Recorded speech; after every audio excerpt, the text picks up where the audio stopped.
Hello again. I'm continuing my YouTube series here where I'm looking at Magnus Carlsen's best games. This game is from the World Youth Championship 2002. And Magnus Carlsen's progress, his chess progress was impressive. And he got second in the World Championship for chess players under 12. And I was also participating, of course, in the under 18 section here for Sweden and here. So I was at Crete here, and I was observing Magnus games. This was like back in a time where you could like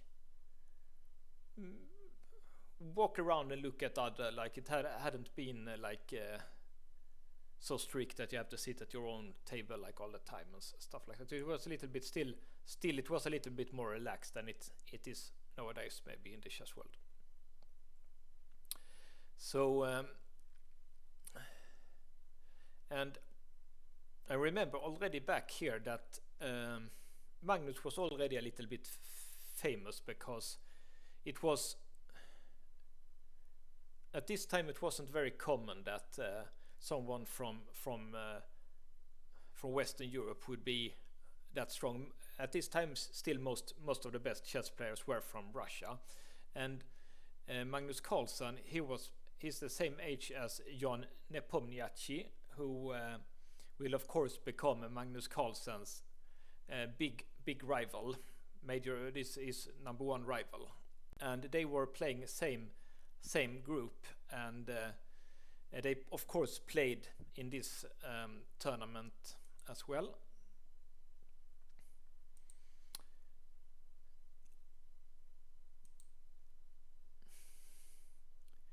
And it had a very interesting finish, because Magnus Carlsen, he got the second place because he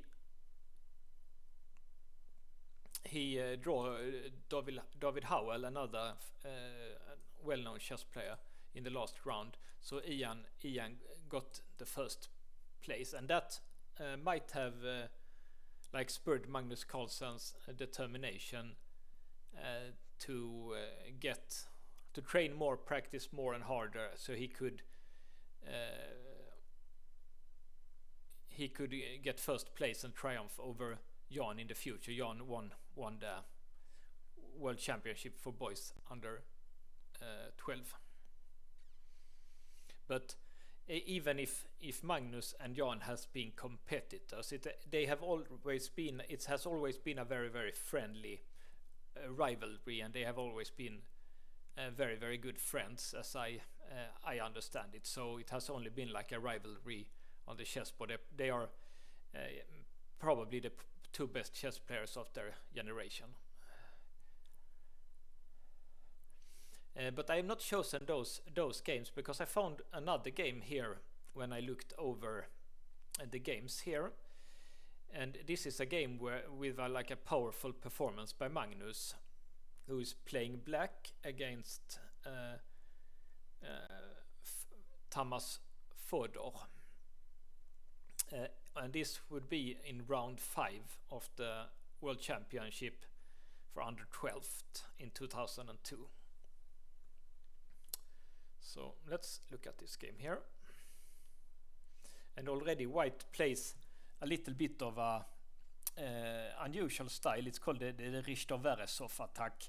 It's a little bit like they play the Chigorin variation, but with other colors reversed. Of course, this move has been a bit popular by Badoyobava, who plays bishop f4 in this setup, but Tamas does bishop g5 instead, and Magnus does the recommended move here, knight bd7. e6 would give White the possibility to play e4, and it would become a French opening.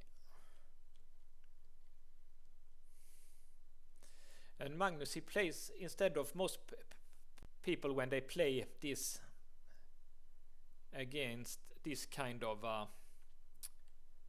opening, maybe they used to e6, bishop e7, castle, but already Magnus tries to create something here, and he, as you can see, of course, knight e4 is a bit of a threat here. So, but white decides to do like this, and now, as you can probably see, white cannot take with the bishop on e4 because black would take with the pawn, and then knight f3 is threat, and then if he moves to knight e2, then the bishop would hang. So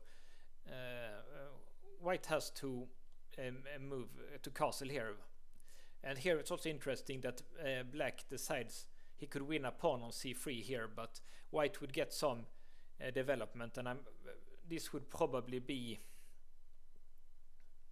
theoretical line. So Magnus takes the bishop pair instead, but of course this also gives white some kind of an attacking position here.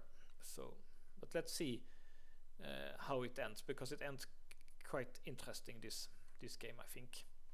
So here Magnus is that kind of player who always try to combine tactics with positional play here.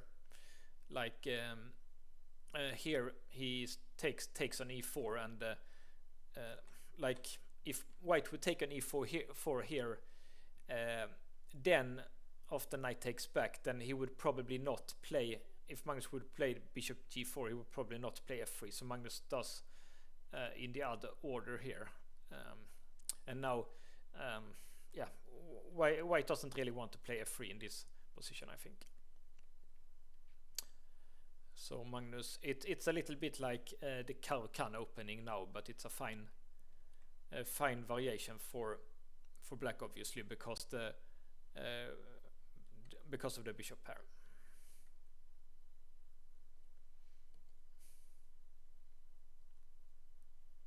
And now it really looks like one of Bent Larsen's favorite lines, this knight f6 Carlsen line, where black takes with the g-pawn after knight takes f6 knight and g takes f6. I'm sure there is like some kind of a famous book, like in Swedish, or some I'm sure Magnus had read also, where Larsen talks about this structure.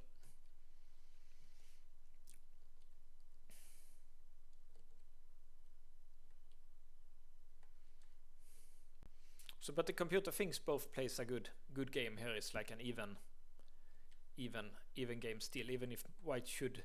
Here is that this typical of Magnus. So he combine tactics with like positional play with tactics. Like if white takes on c5, black can takes back with the bishop, of course, because the white queen is pinned here.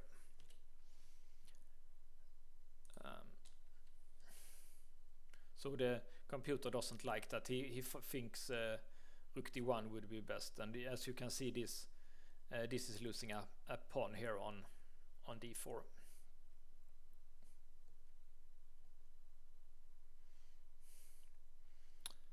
And the position was already lost here when white didn't defend d4 here with Rook d1. But the way I chose this game because the way Magnus finished off this game is quite a cute tactic, I think.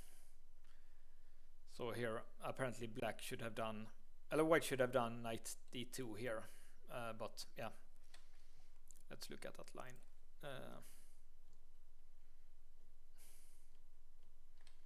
Apparently black is already both have an extra pawn and a better position, so Magnus would probably have won anyway here.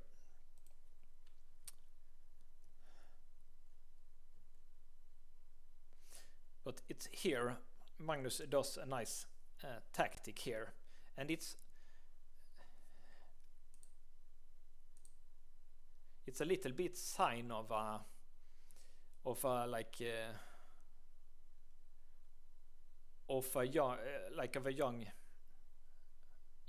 young player, because black could for sure win this in a slow mode because he has that strong pawn on c2, but instead Magnus calculates to the end and sacrifice the rook here. White takes the rook, but if it wouldn't have helped if he would have played knight e6 and then played like this, because now, as you can see, white black has a one extra piece. So it's logical that white tries to take the rook and tries to survive here.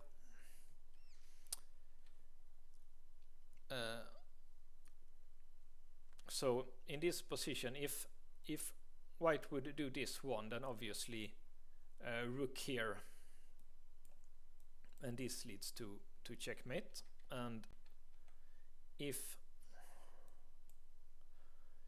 white would do this one, then yeah, he would take the rook here, and the next move it's rook g8 with mate. So it was a nice tactical combination that Magnus found here with rook takes g2.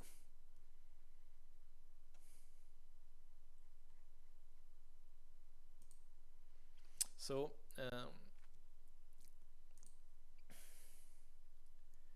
that is the second game of Magnus Carlsen I will show you.